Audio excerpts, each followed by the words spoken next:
since understanding I do have gripping anxiety, I've built a lifestyle which revolves around prevention of poor mental health around anxiety, and outdoors adventures, running, sports, that sort of thing has really helped my perspective with my mental health.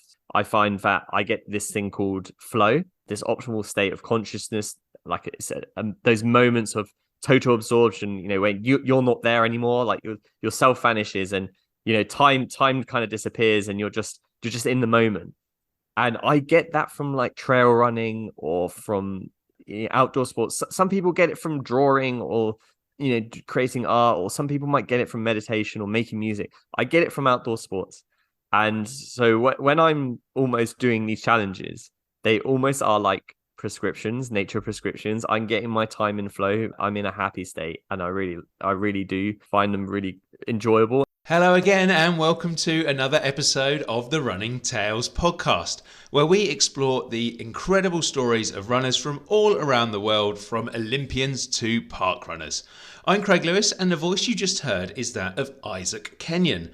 Isaac is a runner, cyclist, triathlete, and extreme adventurer who uses the power of his challenges both to inspire others and to raise awareness of mental health and climate change causes. His most recent adventure saw Isaac complete a full-distance Ironman, but with the addition of wearing a 15-kilogram weighted vest.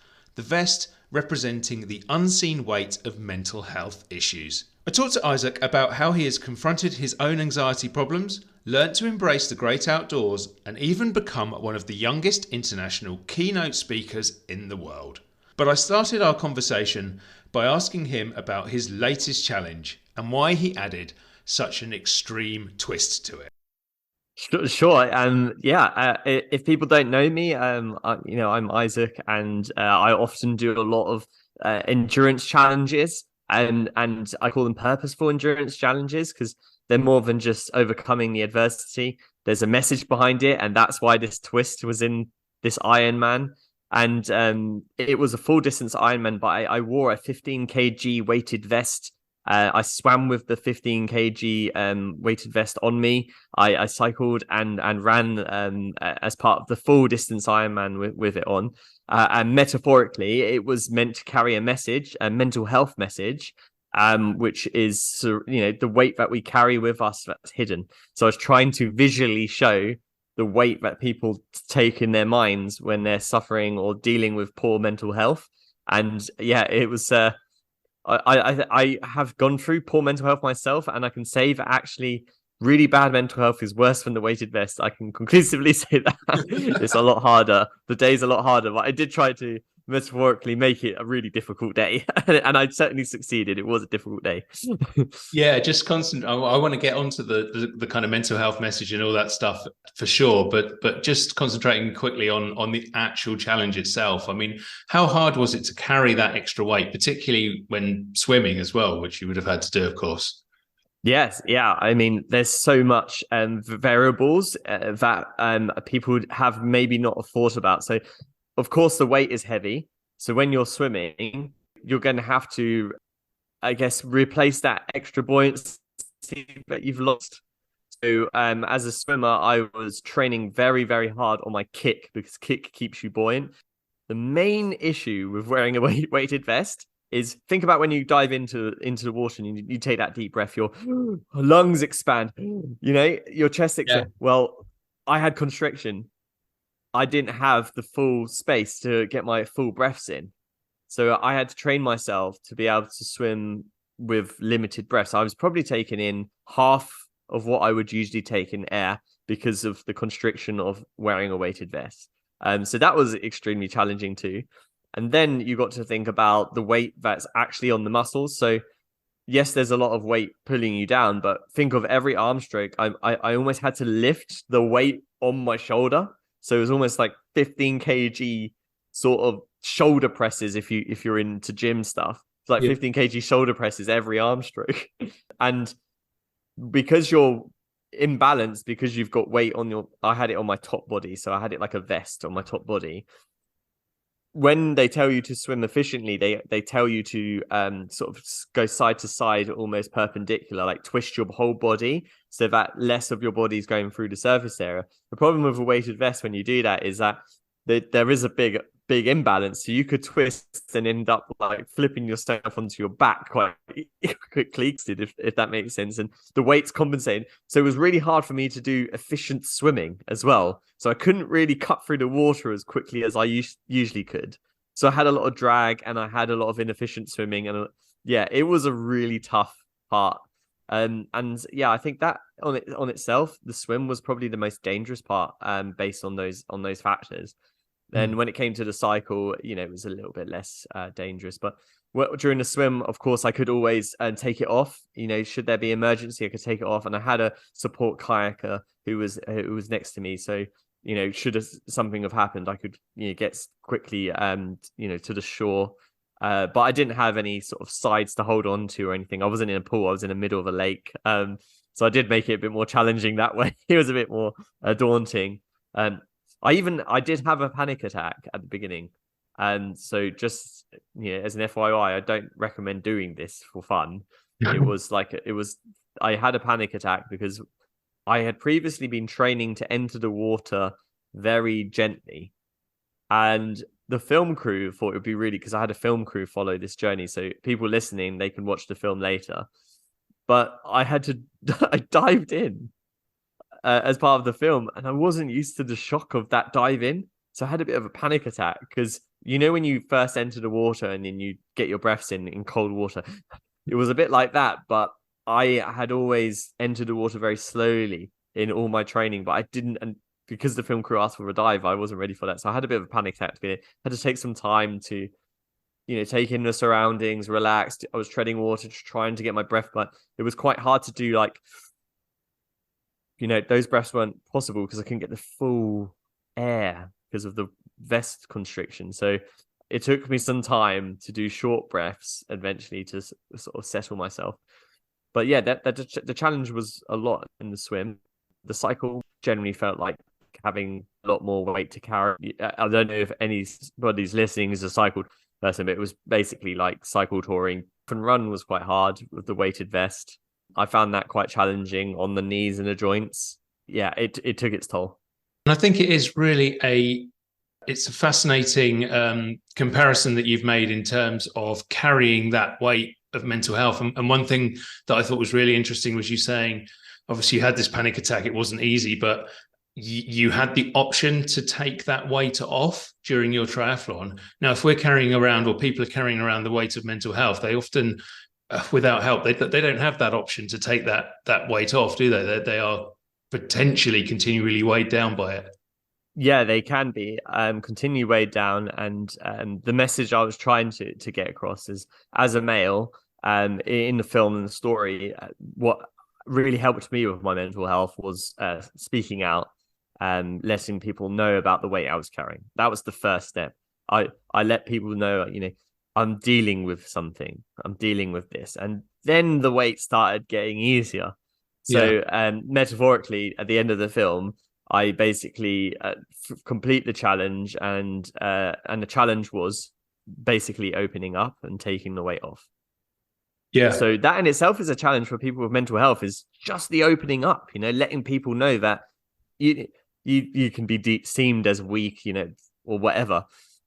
Oh, he's got problems or she's got problems, and you don't want to kind of open up, so you kind of keep yourself closed. That's probably, with mental health, that's one of the most challenging things, is opening up, just letting people know that you're not feeling great. And that whole Ironman is pretty much the journey of trying to open up. And then right at the end, I open up and someone says, "How are you feeling?" And I say, I'm feeling better now that I've got this off my chest, and I take the weight off. Yeah, that sort of thing. So in terms of your own sort of mental health journey, was that something you were going through as you went into doing this Ironman, and it was almost, the Ironman was almost part of helping you to confront those issues? Well, to an extent, I've had very severe anxiety, gripping anxieties since sort of 2015 was when I got diagnosed with panic disorder. which is like a heightened anxiety. It came in a physical presence for me. So it took me to have physical symptoms that are resultant from mental health issues for me to realize I had a mental health issue. That's how poor I was educated in mental health, and also how bad the stigma is in showing weaknesses, as a man. I would get heart palpitations that felt like a heart attack, and then I was going to the A&E and they said there was nothing wrong with your heart, you're completely fine. And it was just me having heightened cortisol levels.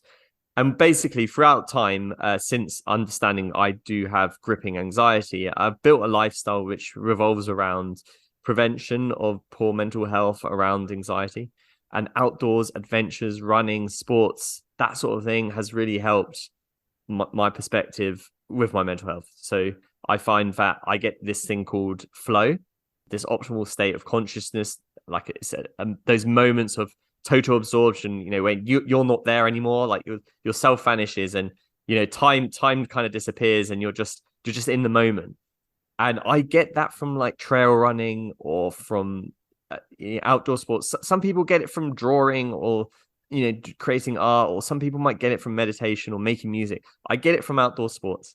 And so when I'm almost doing these challenges, they almost are like prescriptions, nature prescriptions. I'm getting my time in flow. I'm in a happy state, and I really do find them really enjoyable. And people say, wow, like an Ironman with a weighted vest is enjoyable to you. And I said, well, in some ways, yeah, it is. It's not about pain. I'm not feeling the pain. What I'm getting out of it is I'm in outdoor spaces focused on one or two things, which is, running, or the sport I'm doing, eating and drinking. And all my mind, all the racing thoughts and worries disappear because I've only had to focus on those two things. So to answer your question, yeah, I do get quite a lot of, I guess, outdoor therapy from doing these sort of challenges, but also I enjoy them, and they give me a lot of mental resilience training as well. Yeah. I like to do these challenges to build mental fitness, I call it, just like physical fitness. I think the mind is something we can train to be more resilient and adaptable and stronger. And that I think has been my journey through a lot of challenges I've done up until the Ironman.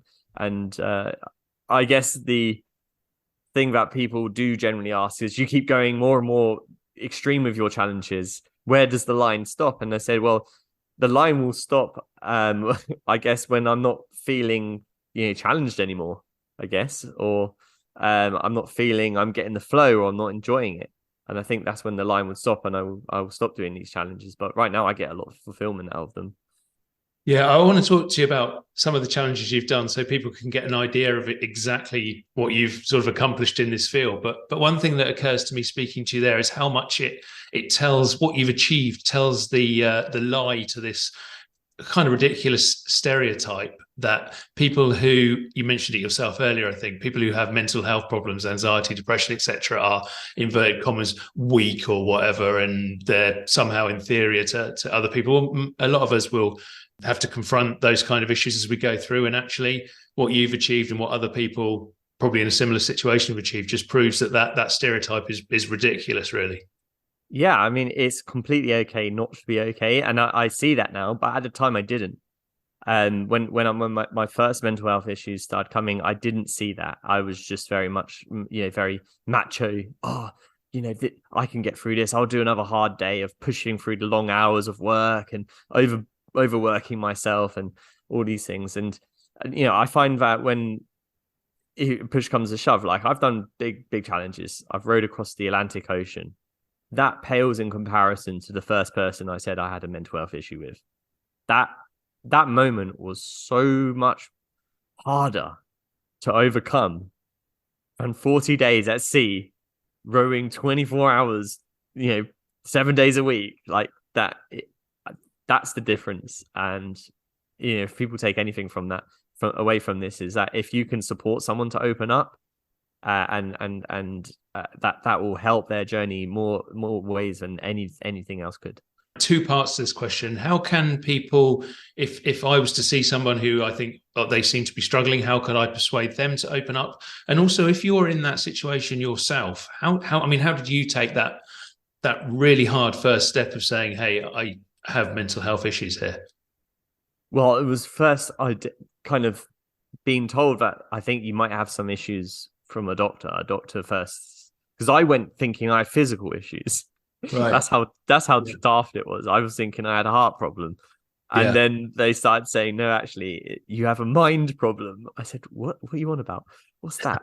And mental health I just didn't know much about it at the time. And then I started researching it and I was like, okay, they're starting to make sense. So I think from my own research and correlating that with my own experiences and how I felt in certain situations to how they say maybe symptoms and things would feel, I started to realize actually there is a correlation here. I must have it. So then I went for proper tests, and yeah, they gave me a proper diagnosis, and it confirmed it. Occasionally, you come across people who are quite highly stressed, or you feel that they have mental health issues. Perhaps you've got an inkling, right? Everyone is intuitive with the people around them, their family, friends. This person is always worrying and is always stressed. It looks like their bags under their eyes. It looks like they're not sleeping very well. You can notice these things. I think the best way to facilitate supporting someone is showing vulnerability yourself a bit. So if you go to somebody and you feel like they need you feel like they need help and they're not willing to help themselves, they just keep going, like I did. I just kept going and going. It would be nice for someone to kind of open up, saying, I had a really hard, difficult day. I deal with this sort of thing, and it gives that sort of space to be able to kind of feel comfortable to share deep-rooted things happening inside that you feel that you wanted to keep locked away, but this person you feel like you could trust because they've opened up to you. And I think that's kind of the way I'd go about it. If you have friends or family or someone like that close to you that you know quite well looks like they're dealing with something really, really badly. I mean, I've come across friends who sworn blind they never had any issues, and then 5 years down the line they eventually opened up and they did have issues. It can be quite difficult. People find their own way in their own time to open up, and I think it's about society allowing these people who have issues to have the space to open up. If we don't give them the space, they never will. So let's work together and create an open atmosphere. Yeah, that definitely makes sense. I think, being honest and everyone talking about kind of their own experiences of it, and like you say, opening up, I think that really, really helps. And then we can hopefully try and look at some solutions. Now, obviously, one of those solutions to you, as you said, has been doing these adventures and so on. Do you want to go through? I know you've mentioned a couple, but tell people about one or two of the other things you've done, because it's quite a list, isn't it? Yeah, I've got quite a few different adventures. Yeah, so I've done joggle in a different way. John O'Groats to Land's End cycle. I've done that in a unique way before. So I went within a team. I created a team. We called ourselves the Eco Adventurers. And we cycled from Orkney to the Isles of Scilly. So Orkney is an island just north of Scotland, and the Isles of Scilly is an island which is west of Cornwall in England. And essentially, joggle is generally from north to south of the mainland UK. So from the northernmost point of Scotland to the southernmost point of England in Cornwall. And what we did is we extended it as a team, and we were the first to cycle across water. So not only did we cycle the island of Orkney, we cycled the Pentland Firth, which is a stretch of water between Orkney Island and Scotland, which has some of the fastest tidal streams. One of the fastest tidal streams in the world. You could be in that water and be moved at a speed of 25 miles per hour at times. It's that fast. Trust me when I say this, we chose the perfect day to be able to do this cycle across water. And the water bike itself, it's called a water bike, it's essentially imagine a spinning bike, which is connected to two elongated fendors with a propeller between the two fendors and below the spinning bike, and it is connected with a drive chain. And that's what we used to propel ourselves across the sea. We went on a neap tide where the water was at its like generally its lowest tide. It's very, very minimal movement. The currents are very small, and that allowed us to go. But we did need to get some piloting sort of support because there's whirlpools that you needed to avoid. So as ones who don't journey that way often, we had to get support to do that.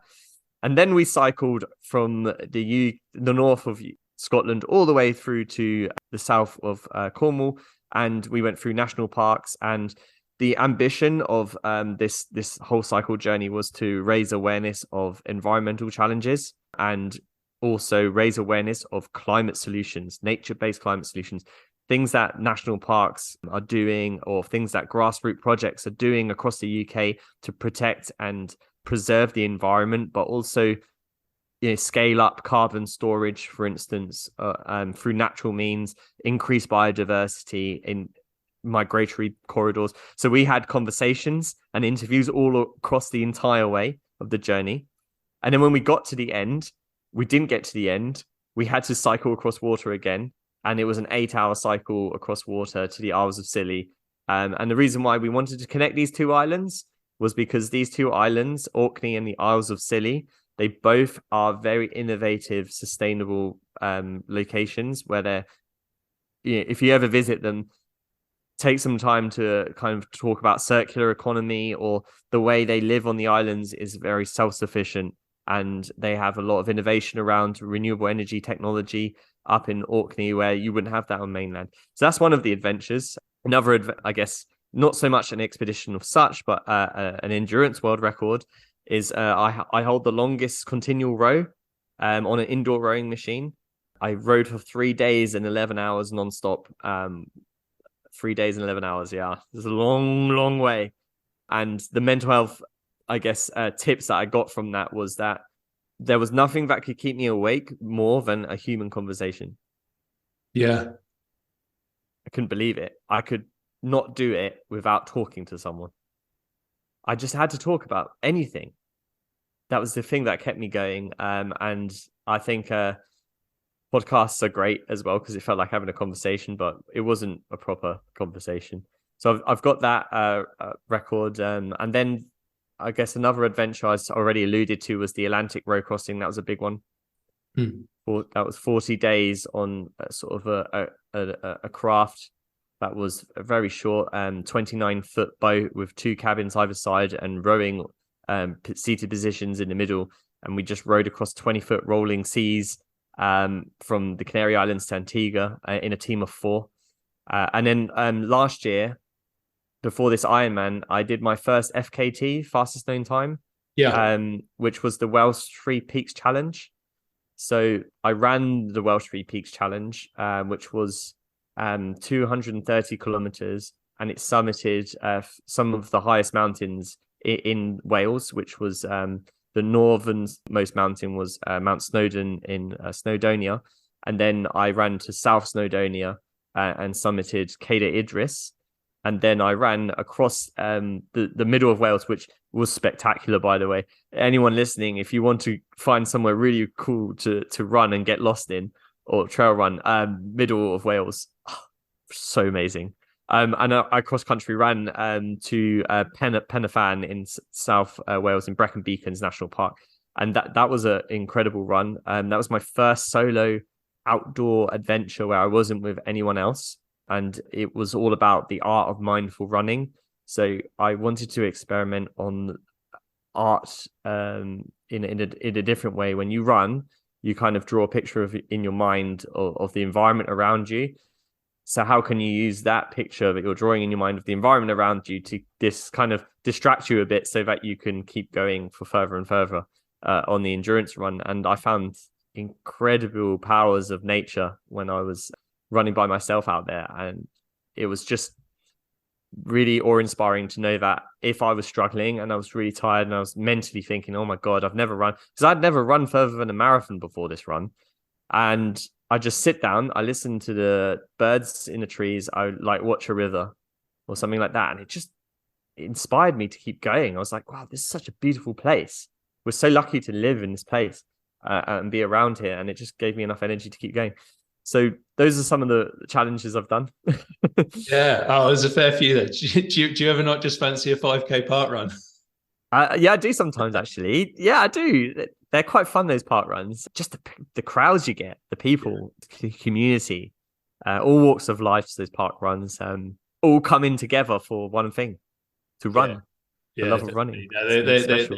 they are really, really good. Just interested, actually, you mentioned that obviously you started doing these adventures and so on because of some of the mental health impacts you had. You've learned these skills that help you mindful running for miles and miles and miles. Have you been able to bring those skills back into your everyday life to perhaps deal with some of the issues that you were having with stress at work or something? So you're having, you can think mindfully when you're doing a long run, but can you do it when you've got a tricky project at work? Have you cracked that code? Yeah. I guess one of the things in society is the disruptive nature of technology, isn't it? It's not very human, is it? Yeah. It's not I say not very human. It's robotic. It's cold. It's a lifestyle that we've created for increased productivity and money. And my work does revolve around screens. I do a day-to-day job as an energy transition analyst, as well as running two businesses. So I do quite a few different things, and technology is what I use as my medium of work. And one of the things that can really happen to me in my day-to-day basis is just too much screen time. I call it screen time. And I've learned to balance that with outdoor time and getting time outdoors, getting time in nature. And, I can't be mindful when I'm looking at a screen. There's just too much information, too much processing. I don't see the world around me. When I'm in a screen, I have to come away from the screen. So, I always urge anyone who is working on screens as part of their job to get time outdoors, because it's a true disconnection from increased notifications and overload of information that is just astronomical at the moment, and it's increasing. So we need to have outlets, and outdoors is that outlet. And I've learned that from various different expeditions, adventures, endurance challenges, or whatever you call it. I mean, it's very simple: outdoor time balanced with screen time. I literally learned that from walking in the woods when I had a really poor day in my bad mental health episodes in 2015. I was urged to go on a long walk, and I went on a long, long walk, and I was urged to just walk until my mind was clear, and I didn't quite get that concept, and it worked. And since then, I was like, yeah, I can do all these endurance challenges. I love it. I love the challenge of it, but I can get the same benefits from just doing, walk in the woods or something like that. And yeah, I just talk about it in a TED talk as well, if anyone's interested. Got a TED talk online called Freedom and Opportunity in the Outdoors. And it's all about it goes into the science of brain chemicals and how general society focus so much around screens that we are depleting our happy brain chemicals, serotonin, oxytocin, those sort of brain chemicals that you get from being human, you don't get from screens. So serotonin, you're indoors all day looking at a screen. It's really difficult to get serotonin, isn't it? So you need to get outdoors to get that, really. Oxytocin, another thing that you can't really get because it's due to exercise and movement, and you can't really get that if you're sitting down looking at a screen. You've got loads of other endorphins and things like this that you just wouldn't get from general jobs nowadays unless they're like physical jobs. So I mean, I've been able to translate a lot of these skills. Mindfulness is probably the best one. And life balance with the outdoors is very key for me. Yeah, I like this concept called free loose live. It's a Nordic concept, a Scandinavian concept. It translates free loose live translates to open air living. And I don't know if anyone's listening who is Scandinavian or knows of Scandinavia. They're very outdoor centric. They really pride their time outdoors in their lifestyles, and regardless of the weather, the weather's quite harsh out there. It gets seriously snowy, cold, but they're out there. Whatever the weather, they're out there. And they know the benefits of getting outdoors is really important for their sort of mental and physical health. And I think, my journey has been to retrain the importance of being outdoors and getting time in exercise. I've had to learn through doing various different challenges and the benefits, the tangible benefits. I've been experimenting and actually living those benefits. Beforehand, I took it for granted. Now I know I need it. You mentioned the sort of online TED Talk. We'll perhaps find a link and whack that in the show notes for people to have a look at. But I know some of your work has gone into doing talks and speeches for business and other places, telling your story and telling this, I suppose, this mantra of getting outside and mindfulness and so on. Yeah, I do discussions with businesses. Yeah, my main focus really is now around environmental, I guess, activism or championing. I call myself climate champion, but it's basically around the notion of how I've already alluded to you. Outdoors has protected me and my mental health. It has helped countless others. During the pandemic, that 1 hour, when we were in the UK, that 1 hour a day was a lifeline for a lot of people who had poor mental health. Being stuck indoors in the pandemic and then having that chance to walk out in a park, the people really appreciated the nature that they had, if they had nature. And 10 minutes a day in nature has been scientifically proven to reduce stress levels and things like this. That's, I think, research by Cornell University. But back to my point is, I like to protect the outdoors now. So I do a lot of environmental talks, sustainability leadership talks. Why we should be protecting the environment. Why should we care about climate change? Why should we be focused on climate solutions? Why should we be changing business policies to be focused more about protecting the planet, biodiversity? The reason why is because if we take away these outdoor spaces, we're inherently part of this ecosystem. We take away sort of our lifeline. Yeah. From a mental health perspective, it's very obvious that people who don't get much time outdoors for very expended. You think about a prison inmate who's in prison all the time, right? I know obviously they might be in prison because they've got mental health issues anyway, but beyond repair. But what I'm saying is those people are subjected to indoors time all the time. Their physical and mental health is probably really deteriorated compared to anyone else. I was just going to say quickly, I mean, it's a bit of a political point, but what did you make of the government announcement over the last week that rose back on a lot of the previous environmental promises? Yeah, I think that was based on business interests. Definitely, it was vested business interest. I think the realization. I know I have my own political views, but I think there is a realization that it is expensive to do things sustainably. Everyone's aware of that. To change all of our systems to live sustainably is hard. I mean, we're going to have to make sacrifices, and it's going to cost a lot of money. And I think what happened with those pullbacks on those decisions to have the oil and gas licenses and take imports of oil and gas and all these decisions that have been going, almost feels like reverting back, is based on the fact that there's quite a lot of people who in power do not want to take the financial hit. And I think that's what it all came down to, bottom line. And it's, from a personal perspective, it's going to cost us lives. Is it worth it? I mean, the environment is intrinsic to everyone. It doesn't matter how rich you are. If there's no environment, you're not there. Yeah, that's definitely 100% true, isn't it? We are on the edge of time here, Isaac. So I just wanted to ask you one last question, which was kind of going back to the start of things, really. I guess irrelevant of whether someone has a mental health problem or not, but if they do, how do they start doing, not necessarily what you did, but just getting out there and being more active? What first steps can someone take along that road? Yeah, I think the first steps is almost just treating it as the first step. If you know for sure you want to get outside, but you don't have the energy to do it. Just try and do like a minute. Go a minute outdoors or something like this. I mean, some people really struggle to get outside, get outdoors.